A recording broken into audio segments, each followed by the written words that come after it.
शिवपुरी जिले के बदरवास की पहचान देश के पीएम नरेंद्र मोदी के नाम से मशहूर मोदी जैकेट से बनी है। यहाँ बदरवास में 25,000 से ज्यादा मजदूर मोदी जैकेट बनाने का काम करते हैं, जिनमें से ज्यादातर महिलाएं हैं। और आपको बता दें कि देश विदेश में मोदी जैकेट की बड़ी डिमांड है और इसी कड़ी में यहाँ रोजाना करीब 1 से 1.5 लाख मोदी जैकेट बनकर तैयार होती है।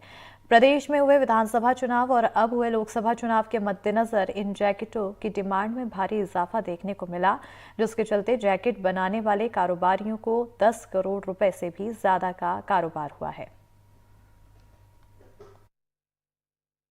हम बदरवास में हैं। बदरवास शिवपुरी जिले का वो नाम है जिस नाम को कहीं ना कहीं बदरवास के साथ साथ मोदी जैकेट के नाम से जाना जाता है। इस तरह की मोदी जैकेट यहां बनाई जाती हैं और ये जैकेट जो है न केवल सर्दियों में काम आती हैं बल्कि कहीं ना कहीं गर्मियों में पहनने के लिए भी उपयोगी हैं, क्योंकि कॉटन के कपड़े से बनती हैं और इसी वजह से गर्मी हो या सर्दी या फिर बरसात, हर मौसम में इस जैकेट की बिक्री होती है। और ये बिक्री करने के लिए ही मशहूर नहीं है बल्कि यहाँ जो है कम से कम हजारों हजार लोगों को रोजगार मिलता है। घर घर जैकेट बनाने का काम होता है। कहीं जैकेट सिली जाती है, कहीं जैकेट की कटिंग होती है, कहीं जैकेट में बटन लगते हैं, तमाम तरह से रोजगार मिलता है। मैं कहूंगा अपने कैमरा साथी से कि इसको अंदर से दिखाने की कोशिश करें। ये सारे के सारे लोग जो हैं वो न केवल इस एक वर्कशॉप में काम करते हुए दिखाई दे रहे हैं बल्कि इस वर्कशॉप के अलावा अगर हम आपको घर घर जाकर के तस्वीर दिखाएं तो वहां भी जो है बहुत सारे लोग अपने घरों पर कपड़ा ले जाते हैं। कपड़ा ले जाने के बाद में कहीं ना कहीं कटिंग करते हैं। ये मोदी जैकेट है और मोदी जैकेट के नाम से इस पूरे अंचल को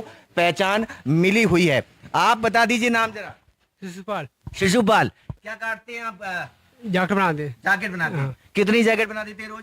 20 बना लेते हैं। 20 बना लेते हैं। मजदूरी कितनी मिल जाती है? मिल जाती 300 350 रुपये। 20 जैकेट बनाने पर तो 300 350 रुपए रोज मिल जाते हैं। तो इससे घर गृहस्थी चल जाती है? चल जाती है। अच्छा, ये देखिए, आप बताइए कि इस तरह की जो जैकेट बनाई जाती है इसमें आप महिलाओं को कितना रोजगार मिल जाता है? रोजगार मिल जाता है ऐसे अपने काम कार्य के हिसाब से, मतलब कितना काम कर देती हैं आप? अब बना लेते हैं 10-15 जैकेट। तो कितना पैसा मिल जाता है? जो मिल जाते हैं 100 रुपये, 100-150 रुपये।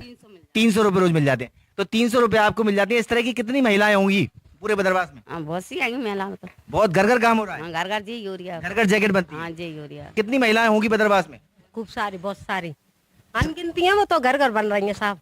घर घर बन रही है। हाँ, घर घर जैकेट, घर घर बन रही है जैकेट। और ये जो मोदी जैकेट है ये घर घर बनती हुई दिखाई दे रही है। इस कारखाने को चलाने वाले जो व्यापारी हैं उनसे भी हम बात करने की कोशिश करेंगे। थोड़ा सा इधर आ जाइए आप, ताकि हम ये दिखा पाएं कि आप ये जो कपड़े का भंडार आप देख रहे हैं हमारे पीछे, कहीं ना कहीं कटिंग हो रही है। जैकेट के कपड़े रोज काटे जाते हैं, इसी तरह कपड़े घर घर पहुंचाए जाते हैं और फिर इन्हीं से रोजगार पैदा होता है। और ये पूरा का पूरा एक रोजगार हब कहें या मोदी जैकेट का शहर कहें, बिल्कुल आसानी से कह सकते हैं।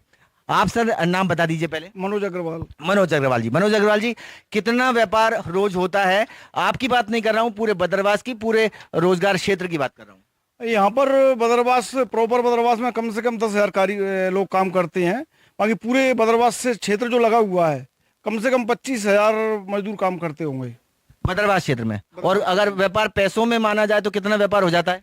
पैसों में तो समझ लो आप, एक कारीगर कम से कम 20 जैकेट बनाता है तो आप समझ लो कि 25,000 आदमी काम करता है तो लाखों करोड़ों रुपए का धंधा होता है। लाखों करोड़ों रुपए का व्यवसाय होता है। और एक कारीगर यदि 20 जैकेट दिन में बनाता है तो 25,000 कारीगर जो हैं वो जैकेट दिन भर में कितनी बनाते हैं और कितनी बड़ी इसकी सेल होगी। ये बताया जाता है कि ये मोदी जैकेट न केवल भारत में प्रसिद्ध है बल्कि आसपास से जो हमारे पड़ोसी देश हैं वहां भी इसकी डिमांड निकलती है। जैसे मॉरिशस हुआ, नेपाल हुआ, या फिर अगर हम और पड़ोसी देशों की बात करें, भूटान हुआ, तो वहां से इस तरह की डिमांड निकलती है। और ये जो जैकेट का कारोबार है ये बदरवास से जुड़ा हुआ, शिवपुरी जिले से जुड़ा हुआ कारोबार है। ये अब देश के साथ विदेशों में भी अपने पैर पसारने लगा है और ये व्यवसाय काफी सारे लोगों को रोजगार दे रहा है। शिवपुरी से अपने कैमरा साथी नितिन शर्मा के साथ अतुल गौड़, एनडीटीवी।